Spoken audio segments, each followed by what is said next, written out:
Hello, everybody, and thank you for attending NetGain Technologies webinar today, from call center to personalized service. So what we're going to be looking at today is the evolution of service deliveries in MSPs.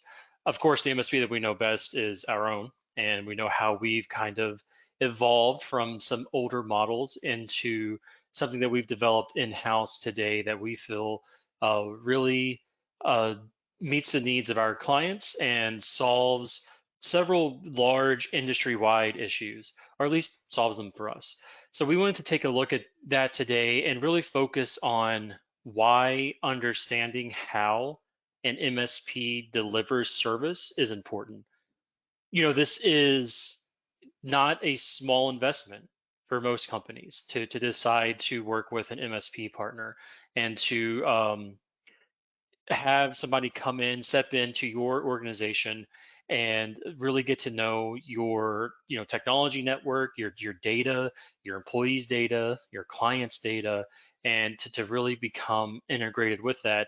It's not a small investment financially or just in terms of what it represents. You're in a way you're expanding your team, and that's always incredibly important and serious, I think is the word I would use.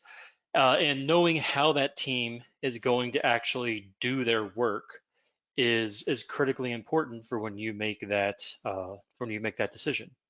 So my name is Christopher Walls. I'm a content marketing manager here at NetGain, and I would not be the best voice to listen to for that sort of thing. So I am joined today by two other NetGain folks. Robert Ney, he is a senior consultant who has worked with really all different types of industries, from banking to healthcare to smaller manufacturing businesses, really mostly focusing on the small and medium sized business space. And he helps find the best solutions for these businesses and how we can help come into their technology ecosystem, set up our services and deliver them well so they can stay operational, and not just stay operational, I guess I should say, but also grow and use IT as a means to achieve that growth.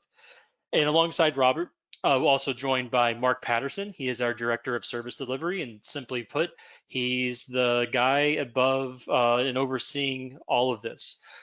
He helped develop the model that we'll talk about later on in our presentation, and he manages our help desk and the technicians that work on that help desk and deliver our services to clients every day. So we'll be hearing from them here shortly. But I do just want to go through very quickly an agenda of what we'll be going through today. So before we can really talk about this, I think it's a good idea to understand just what do MSPs really provide. Chances are you probably have a good idea of this already, but we want to put our opinion out there of what we believe MSPs should provide, at least as a baseline. And if a partner is unable to deliver these sorts of services, their ability to really help you grow and use it and targeting IT as a means for that growth is probably going to be somewhat limited.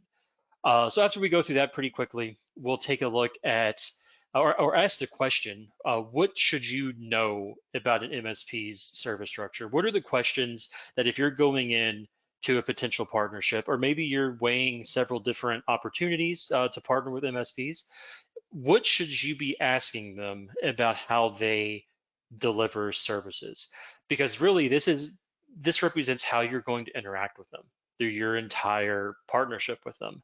And if it's not something that works well for your business and you do not believe will deliver satisfaction for you and your employees, then that's obviously a big problem.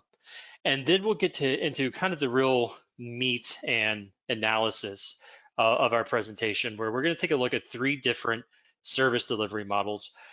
The first two are widely used in the MSP space in general, and they are ones that NetGain has experience with internally as well, at least to some degree. Mark will get more into that later, but there'll be the direct to dispatch model, the direct to technician model, and the one that NetGain has developed, which we call localized pods. And we'll get to what all that means later on. It should make quite a bit of sense once we go through them later on in the presentation. But I'll kick us off here with our first topic of what do MSPs provide, and what should you really be looking for as a baseline offering from an IT managed service provider partner? And Robert, I'll throw it to you. And what are your thoughts around this? Yeah, I think there is some common thread lines with the managed service provider in the market in that industry. There's two or three main services that every MSP should provide from to some degree in varying levels, really.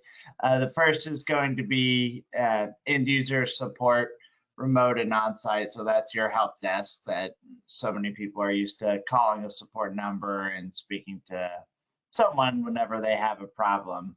The other area that every MSP is really going to start with is the remote monitoring and patch. So that is a tool that Mark's team utilizes so that they can, and every MSP really utilizes so that they can monitor and push patches out to the client's environment.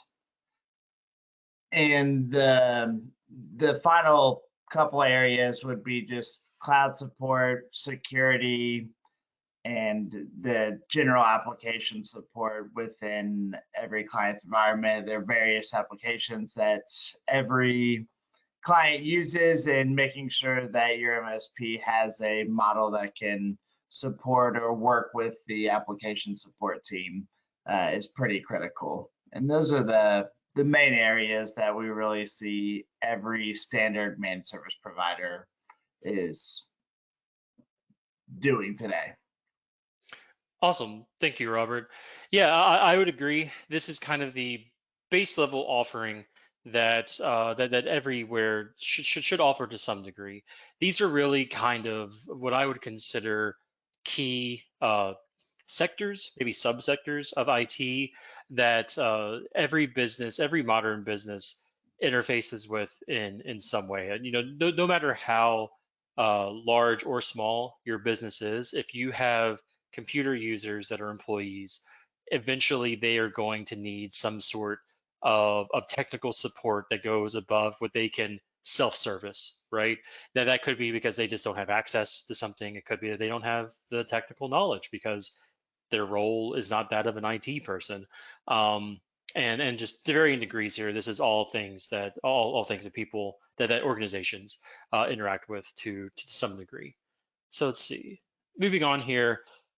So now that we kind of have an understanding of the types of services an IT partner should be getting to you and should be managing and servicing and maintaining for you, what should you be asking yourself, or what should your organization be asking within itself about how that's delivered, and why is that important? So I'm going to throw this one to Mark. And what are some things that an organization currently investigating potential IT partnerships, IT MSP partnerships, what should they know about the help desk before they start really digging in? Sure, thanks. So, I think one of the important things to understand about help desk is the different tiers of support and how those are structured and how you're going to be interfacing with them when you need help. That generally consists of, call it tier 0, that's dispatch, basically triaging the ticket. Tier 1, that's going to be end user issues, anywhere from end user issues, antivirus, account problems. And then that goes on up to tier 2 and tier 3. And the line there can vary pretty heavily depending on the structure of the help desk. You would also want to know how you're going to interface with the MSP, right? So some people are fine to put in a ticket and wait a few hours to receive a call back for most issues. Others, may not be able to, that may not work for them. So they may need to be able to get directly to a technical resource without waiting, no questions asked. And so knowing how you can interface with the help desk that you the help desk services that you sign up for is definitely important. Great, thank you. Yeah, I think this is a great understanding of help desk basics, right? And we're going to frame our discussion when we look at actual service desk models and how Mark and his team have structured their delivery. We're going to frame all of that with these major questions in mind, or these major topics in mind. How are things routed, and how do issues get to the most qualified technician? Because as we'll see, that is very important for resolution time and for the amount of time that clients have to actually interface with help desk personnel. And then secondly, like Mark said, how how the technicians are actually structured and organized within their help desk, and how easy it is for them to communicate with each other and share knowledge. Because as we'll see, and as you probably know, IT is not just one singular uh, job role, right? There are all sorts of different roles that fall under that general IT umbrella, from network engineers to help desk, end user support, as we'd call them, the people who may be actually like remoting into your computer to take care of some sort of application issue or something like that. But we'll see more of that here in just a minute. And that'll actually take us into service delivery models. And I'm going to throw it back to Mark here to take us through what we call the direct to dispatch model. Now, Mark is definitely more knowledgeable on this than me, but from my understanding, this is a somewhat less mature, I think is how I would phrase it, model. It is still widely used by some MSPs. In a way, it can get the job done, but I think, as Mark will expand on here, it definitely has its problems, and certainly some problems that NetGain identified and wanted to fix with our own solution. So, Mark, what is the directed dispatch model, and how's it work? If I'm a client and let's say I suddenly can't log in to our financial record keeping software, whatever we may use, right? QuickBooks or something. So I call my MSP, and that's my issue. I need to get into this. I have something that's due at the end of the day, and my MSP is using this direct to dispatch model. What happens? What happens to me?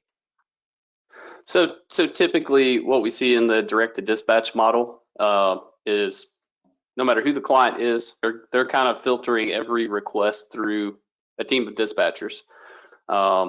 That team of dispatchers may not be necessarily super technical, so but they are, they're triaging the ticket, assessing the impact and the urgency, or how important it is and how quickly it needs to be resolved, and which team of people that it needs to go to.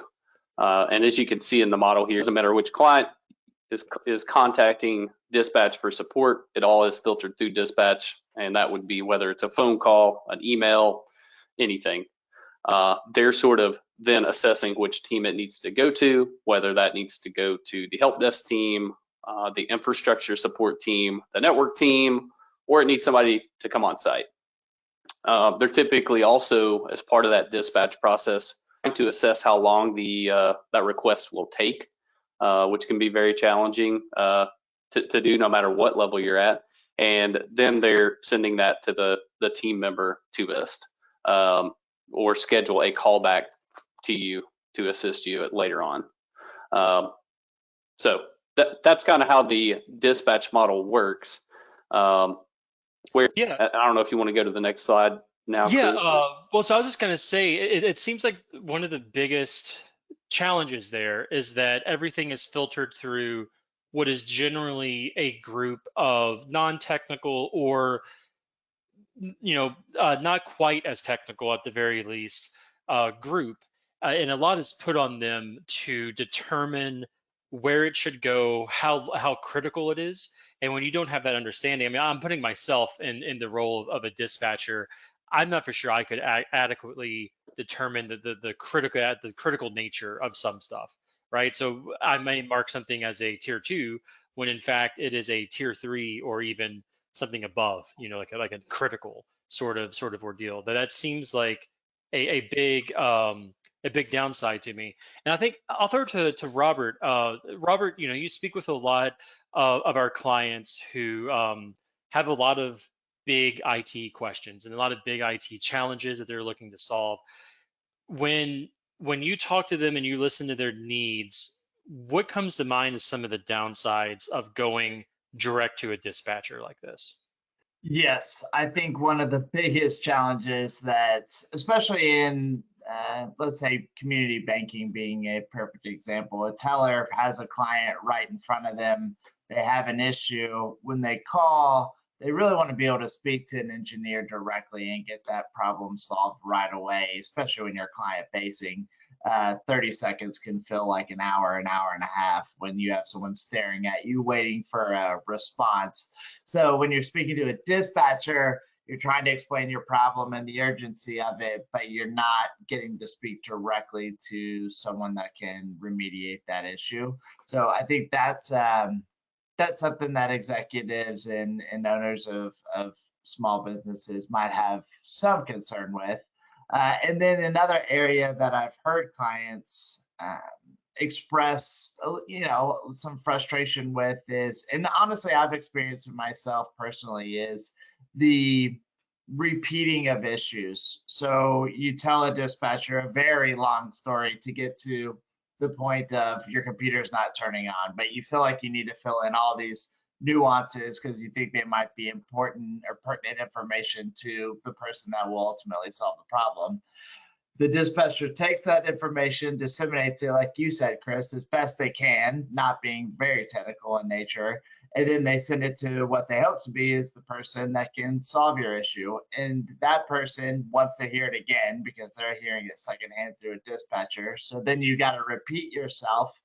And at the end, there is still a strong probability that you're going to be sent to yet another person because now this technical person has assessed it and knows where it needs to go.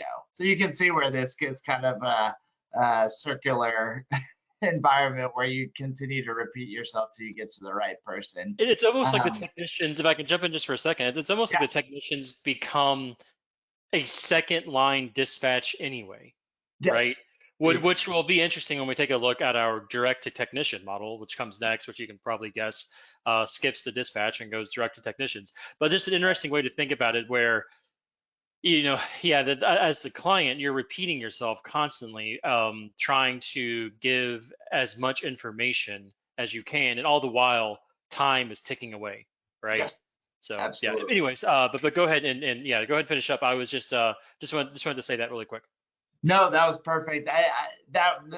I think that's it, really, Chris. For the biggest challenges that I saw, it's the repeating yourselves, and then the constant fear of I have a client staring at me and I need an issue. I don't want to have to explain this twice. Yeah, and when we were talking about this earlier, the key takeaway there for us felt like really the client who's calling in with the issue just has very little control. They're constantly being pushed and pulled around. They don't have a great understanding of where they're going to end up, and they end up very often in multiple places repeating themselves. At least for me, that was the biggest downside, is just the complete lack of control of the process. So another model that's out there is what we like to call direct to technician. This is one that NetGain does have some personal experience with. Mark can maybe speak a little bit to that. And it does address some of the issues of that direct to dispatch model we just looked at. It removes that hard wall between the client and the technician. But I'll just throw it to Mark, and he can walk us through how this actually works. So kind of same idea, Mark. If I'm a client, I've got some issue, my computer won't turn on. I know that I have this IT partner. I give them a call. They're following this sort of model. What happens to me? Well, the good thing in this model is that you're typically getting directly through to a tier 1, a technical resource who's going to at least attempt to assist you right then. And so if you are making a phone call into the help desk for something pretty simple, this is a great model because you're going to get straight through to somebody and you are going to get assistance. And we were on this model for quite a long period with a couple of different iterations of it throughout the way. So it's great to get directly through to a technical resource. If you're calling in, depending on the size of the MSP that is implementing this, one problem that you could get to is just having too many clients and too many tier ones to really have any familiarity with who you're going to call in and reach, and them having any sort of working knowledge of your environment. When you get to the point where any tier one that you're calling into is supporting or trying to keep tabs on 80 clients, it's just not really a realistic expectation. So that's one of the challenges here. Another challenge in this that we saw in our implementation of this is not the phone calls, but the emails and the other points of entry of a ticket that aren't getting directly through to a tier one. In those instances, those sort of take the back burner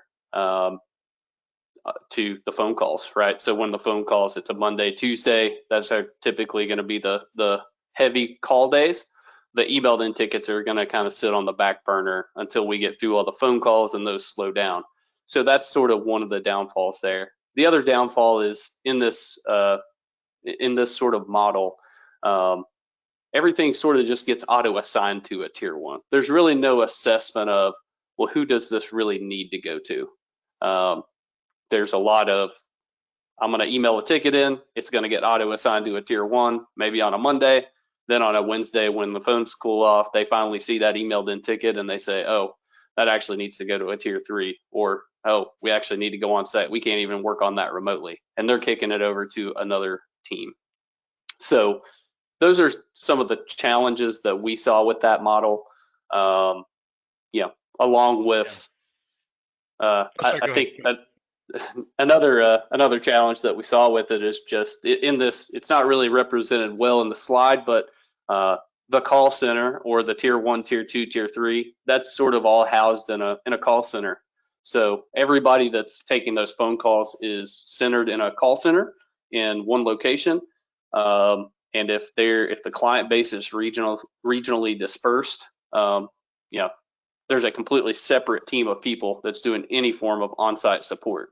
So number one, the on-site engineers aren't really in tune with the phone calls that we get, and they don't have that knowledge base to troubleshoot issues when they have to go on site. And number two, vice versa, the remote support engineers, they've never been on site. They've never seen your printer or your network closet or anything to be able to really assist you as thoroughly as they could if they'd seen the environment in person.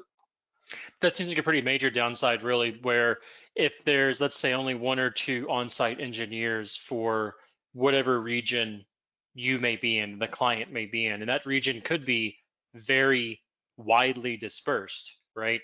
That engineer has a very low chance of having any real knowledge of your network, and they're probably, I would assume, relying on what are hopefully some good previous work notes, but I mean, the quality of that, or maybe there just aren't previous work notes, right? Maybe this is a very new client and there's just not that level of background yet with their network, and that to me would feel like it would drastically impact the on-site technician's ability to really get the job done quickly, because they're having to learn and diagnose and not just address and repair or remediate. But I appreciate that. Thank you, Mark. Mark spoke a bit about the downsides of the direct-to-technician model, and there certainly are some. But to me, it seems like it's still an improvement. It's still a step up from dispatch. It seems to give the client a bit more control, because they get right to that technical resource that even if it's maybe not the correct technical resource, it's at least a technical resource. But Robert, if you could maybe just talk a bit about what you see as some improvements here, but also some lingering issues that still stuck around even with this direct to technician model? Yeah, the improvement I think is the big thing that we touched on with the dispatch is the lack of seeming control from one of the end users, one of the just employees, their ability when they have a client looking at them to be able to at least speak to an engineer to remediate it, or even if it's a low percentage chance, there's still a chance. I think that's very, very, very important, and that's definitely a step in the right direction.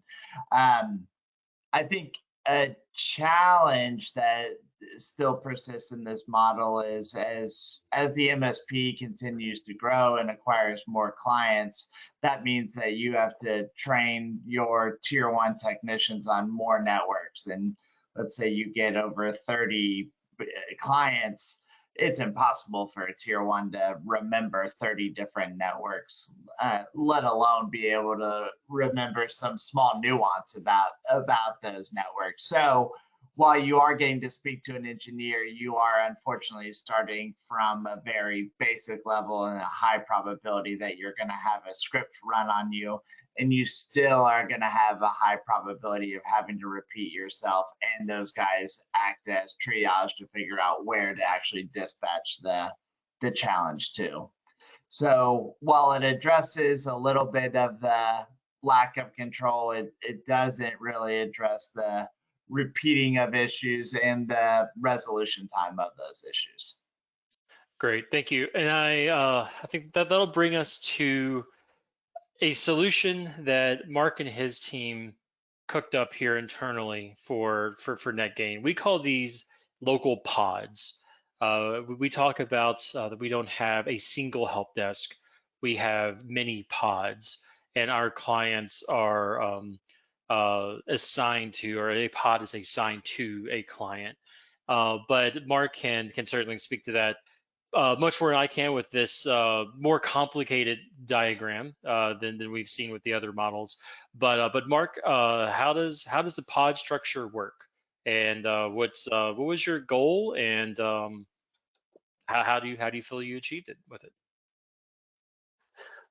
Well, that's a big question. So I think first to just sort of explain it, we wanted sort of a healthy mix or a mix of best of both worlds in the dispatch and the direct to technician model. So when we were creating this model, one of our biggest concerns that we wanted to make sure we addressed was the ability for if you are in need, if a customer is standing in front of you on a teller line or any similar situation like that, that you can call in and get directly to a tier one to assist you.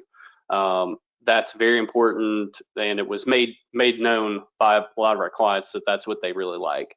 A lot of our clients also made known that they really like the personalized touch of getting through to the same engineer pretty regularly, right? So they know if they call in and get Chris, that they know they're going to get taken care of, or name the engineer. Not get me. That would be a problem if they get me. But yeah.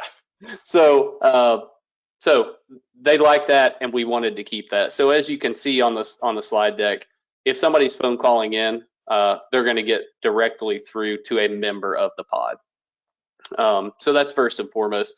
You'll also notice that we've separated the clients into sort of their own regional pods. So Louisville has its own pod. The clients that are regionally located in our Louisville market or closest to our Louisville market are assigned to that Louisville pod. And so clients 1 and 2, in this example, let's just say they're on the Louisville pod. When they call in, they're getting straight through to a member of the Louisville pod. If they email in, that's a little bit different. Those tickets aren't just automatically getting assigned directly to a technical resource.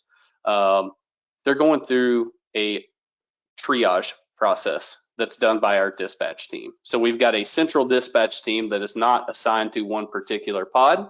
As you can see from client 3 and 4 on the right-hand side, or client 1 and 2, no matter which client that is, if they email in, our central dispatch team is going to put eyes on those emailed in tickets. If it's something that we flag as being a high priority issue, we're not just going to assign that to somebody and hope that they get a call back. That's a warm handoff to directly, the same as you would phone calling in.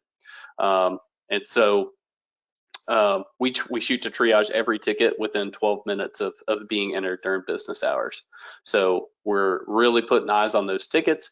And then they're sort of dispatching, I'll just call it dispatching that to the correct pod. They're looking at that ticket. They're saying, hey, this is coming from client number 1, and I know that's associated with the Louisville pod. So I'm going to put this in the Louisville pod queue.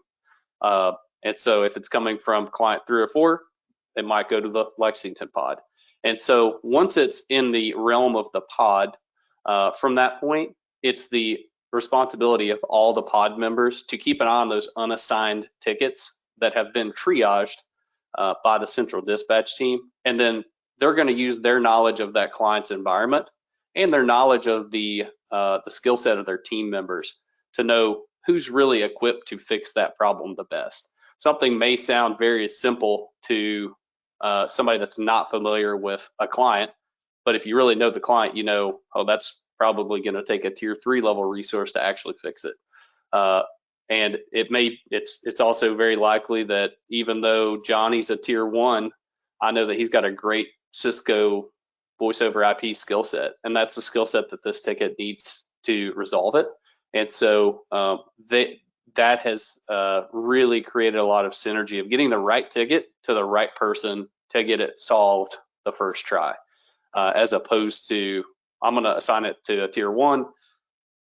It's going to come up in queue for the tier 1. Then they're just going to escalate it because they don't even have a shot at fixing it. And then it may get escalated again, or we have to go on site. We're sort of cutting out those steps of, we're just getting it straight through to somebody for the first try. Right, and that's something that we haven't really talked about in the other models. But for example, if you think back to the direct technician model, when you're calling right into the tier 1 help desk, that could represent 100 or more technicians, right? Whereas with this, how many members are on a pod generally? I know there's some variation. Some are larger, some are smaller, but on average, how large is one of the pods? They currently range between 3 and 6, so average size is 5. Sure. Okay, so we'll call it 5. So there are only 5 people that you could ever really get a hold of. But I think even more importantly than that, there are only 4 people or 5, including themselves, that a pod manager, the pod leader, as they're labeled here, have to really keep in mind. And they can get, internally, like from the NetGain perspective, those pod leaders can really get to know their team members and help build their team members up, as opposed to everybody just being in, a huge bullpen of 100 T1 technicians that are all kind of just, realistically, they would have different skill sets, but there's no real way for them to easily communicate and get to know each other's skill sets and kind of build off of those skill sets. I'm kind of shooting from the hip here on this one, I guess, Mark. But would you agree that that's another benefit of the pod structure? Definitely. Yeah. Having that one lead that's just very familiar with the skill sets of their team and the clients. In our model here, the pod leader is the one that really does a lot of the consulting work for the client, and does a lot of the on-site visits. So it's really nice to have the alignment between the folks being on site and the pod that really even supports the client remotely. The other benefit here that we haven't talked about is in this model, we are regionally staffed as well. So what that means is, from an on-site support perspective, from our side, if we can send a tier 1 on site to accomplish whatever needs to be done, whether it's setting up a new PC, something that a tier 1 should be able to do, we're going to send the tier 1, right? We're not going to have to send an overqualified engineer to go on site to do desktop support. Because not just the pod leader is regional, the whole pod is regional, all levels of their resources, right? Mm-hmm. Right. So, and the added benefit there, like we talked about in the sort of the call center scenario earlier, is that if I've been on site and I've seen your network closet, I've seen the layout of your building, and I've seen how you operate, that's going to help me the next time I take a phone call to really be able to troubleshoot something more efficiently. I know how everybody's desk is laid out, so I know how to have them trace something to the wall, right? So it really helps a lot. And plus, from the end user's perspective, it's really great when they're calling in to know they've seen the person they're calling into. It's not just a name that they're hearing over the phone. It's Brian, who's been on site over here 100 times. I was just So about to say that. I mean, from the client side, knowing that 99% of the time, as long as that pod leader isn't, on vacation or something like that, I'm probably getting to speak to that one person that I've really gotten to know. And even if I don't, with there only being 5 or 6 members of the whole pod, you probably, as the client, really get to know the entire pod. There's not, they've really become, your IT team. You're not just being thrown into a huge pin of 60, 70, 80 T1 technicians, and realistically you'll never speak to the same person twice, right? So it's great. I'm gonna go ahead and switch us over to, we have a slide here just for the benefits that we see of the pod help desk. We've really hit on all of these, I think, just through our discussion, Mark. But Robert, is there anything that you want to add to this, or anything specific that you've heard from from clients that you've spoken with, and how they've interacted with this sort of structure? Yeah, I mean, I think, again, calling back to every organization has challenges within different departments, whether it be marketing and sales or marketing and accounting. There can be silos in every organization, no matter how strong the organization is. And I think in some of the past models, like the direct to engineer model, where they have the help desk team centralized to one spot, and then you have a project team coming out and resolving those issues. I remember speaking to clients and having a little bit of frustrations where there could have been finger pointing, where the on-site team is saying the help desk team isn't doing what they thought was the right solution, or the help It's desk the team isn't Spider-Man. doing. I should have had the Spider-Man pointing meme ready, Right. but it's that. Yeah. Exactly right. And so to have the pod model be where it's not just the guys that are answering the phones, but they're also the guys that are going on site and getting to meet and just physically see the layout and meet the people that they're supporting. I can't tangibly explain how important that is, but the intangible aspects of really getting to see the layout and getting to meet the human managing your network, it really, really, really helps strengthen the partnership and relationship. So, there is actually one thing that we haven't touched on too much with the benefits of the pod help desk. I'm going to throw this to Mark, but you've talked before about how this structure actually allows you and your team to offer more growth opportunities, promotions, frankly, to engineers and technicians that are on the help desk. And this lets us solve one of the biggest issues in IT, which is staffing and turnover. If you've looked into staffing your own in-house IT, or perhaps you do staff your own in-house IT, you know that turnover is a major concern in any of these sort of tech roles. That's something that the MSP has to deal with as well. But we believe that the pod structure has actually given us a way to address that by offering more opportunities for our technicians. So, Mark, I'm gonna throw it to you. How does the actual structure allow you to offer those opportunities? Sure. So if we go back to the the call center sort of model that we had, where everybody that's a tier 1, tier 2, or tier 3, a dispatcher, anything like that, they're in Lexington in the call center, and so that worked really well if we had a tier 2 position open and we had a tier 1 that was ready to fill that in. There was a very few, we don't need really that many tier 3s from an escalation perspective, so very few opportunities there, right? Each time you go up a level or a tier, there are fewer jobs. So what we found is that we had more people who were looking for growth opportunity than there were really promotion opportunity that we could give them, which led to turnover. And the other side of that is when the field engineering team or the technology one source engineering or consulting engineers were exiting the organization, right? We couldn't really like relocate somebody that was on the help desk very easily to one of those regions like Little Rock. And so just ultimately, we just didn't have enough, a very good succession plan for someone leaving in addition to just driving turnover, because we didn't have promotion opportunity to give them. Some people really like going on site. You're in the call center in Lexington, there's only so many on-site positions that we have.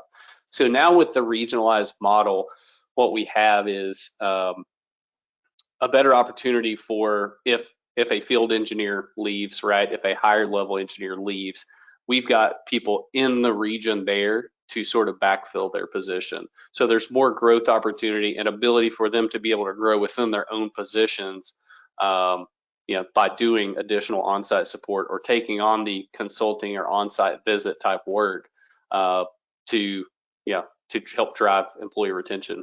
That's awesome. Right. And like you said, it drives retention and just employee happiness because they know that there are a real number of opportunities that they can potentially go after. Whereas in that more traditional direct technician model, like Mark said, it's a very steep funnel going up to tier three. I don't have the information in front of me to quote like percentages or numbers or anything like that, but like Mark said, you have very few tier three positions compared to what can sometimes be a very large number of tier one positions. So there's just that natural bottleneck there. And this kind of opens up that by creating, whole different help desks. That's maybe the most general way that I could think about it. But that's kind of how I think about it, where there's individual help desks being your pod, and each of those have opportunities that are associated with them. Yeah, I But think the other yeah, major go ahead, thing go we ahead. haven't talked about on that is the client side of it. In the model we had, we may only have 2 people in a region who have really ever gone on site to a client. So when one of those people leaves, it's a very long turnaround time for us to find somebody, have them go out to the client and learn their environment. So now, we don't have quite the same problem because now we don't have a region where only 2 people have been on site. Everybody in the pod almost has been on site to the client. And so it's not like hey, I'm never going to see this one person again, and it's sort of training somebody up from scratch on the physical environment itself. It's a really good point that I didn't consider at all. Yeah, that's a great point. Well, I think that about wraps us up. And so today, just as a quick recap, we've talked about what an MSP should deliver, at least a good mature MSP that is really not just out to make sure that your operations are running, but really is out to promote growth within your organization and using IT as that mechanism for growth.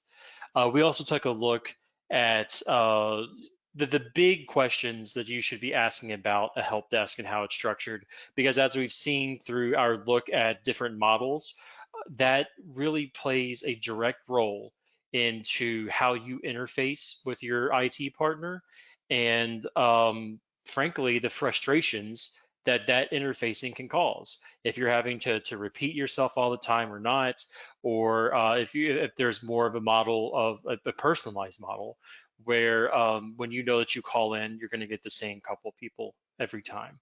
And then obviously we take a look at how those models break down, both some historical ones, including one that NetGain used, like Mark said, for many years. It was kind of the tried and true, but there were obvious issues to it. And that's why we decided that it's time to grow, right? It's time to change what we're doing to make something better. Could we have kept going on with that? Who knows, right? But it certainly seems like this is delivering certainly a better experience for the clients and also allowing us to grow our people internally. And ultimately, if we're growing them internally, it means that they're servicing clients better. But thank you again for attending. Mark, Robert, thanks for attending as well and helping out. I certainly couldn't have spoken to almost any of this. So thanks guys for coming out and lending your your expertise today.